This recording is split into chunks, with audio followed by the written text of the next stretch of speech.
Okay, today I thought we'd take a look at this Space Commander. This was made by Horikawa in Japan in the late 1960s. It's a bump and go, stop and go toy. Here's your bump and go drive. So after it's moved around a little bit that way, then the doors will open and the guns will come out and the light will flash and you hear the clicking sound and so on and so on. Basically it was sent here for a little bit of a tune-up. It was,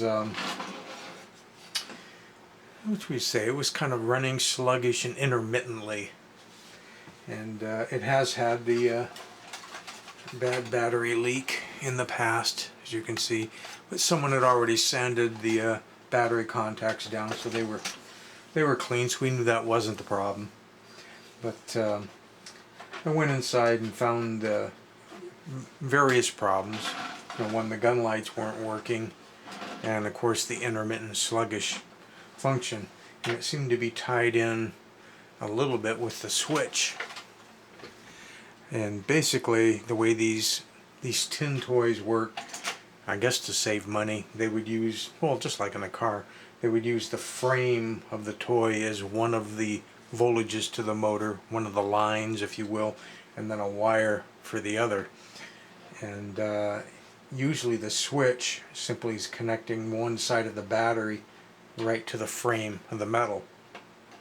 So it has to make a touch connection in the switch, in this case to a piece of bronze or brass metal, which is then touching a piece of steel metal, which is the frame of the switch, and then the frame of the switch is touching the body of the robot through two little bent tabs. And then the motor in this case is clear down here, so this part of the body is held onto this painted piece of metal with a couple of bent tabs, and this bent piece of metal is held onto this piece of metal with a couple bent tabs, and the whole bottom plate is held on to that piece of metal with four bent tabs, and then the motor frame is held on to this piece of metal with a couple more bent tabs, and it finally gets to the motor.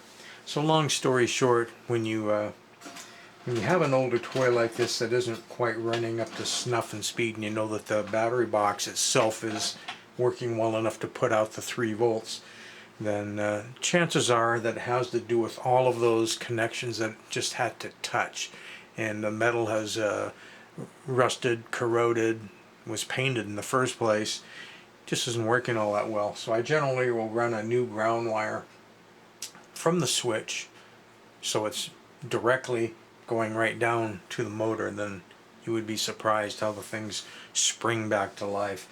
As far as the gun lights going, we lucked out in this one.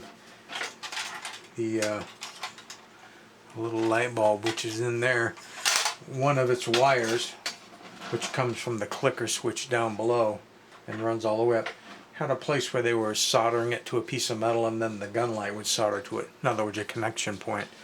And it had simply broken off at that point, so the light itself wasn't burned out yet. So, function-wise, I'll hold it here initially so that you can see how it goes.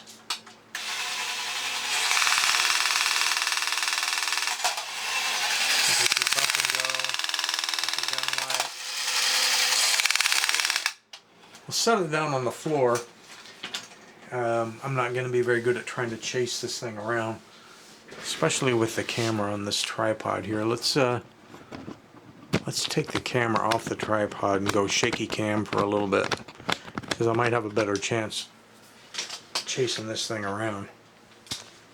Okay. Oh, and before I go that far, if you ever have to get into one of these toys to work on one of these ones where the shoulder top gains you entrance, there's normally going to be a tab on this side and a tab on this side. And if you remove those two tabs, as you can see, there's some tabs here, but you don't normally have to fool with those.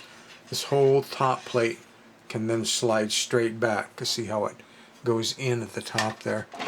And that'll get you a view down inside. And generally, if you're going to work on the switch, you can sometimes just do what you need to do from there, and you don't have to go any further. But just depends on the toy.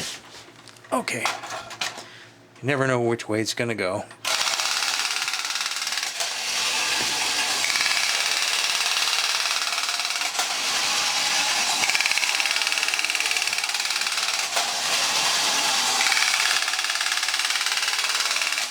But there you have it.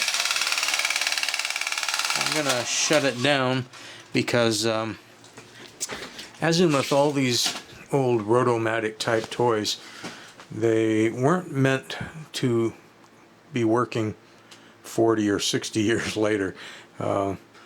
When they open a door or something like that, there's always going to be usually a small brass gear turning on a flat metal soft steel gear, and those wear.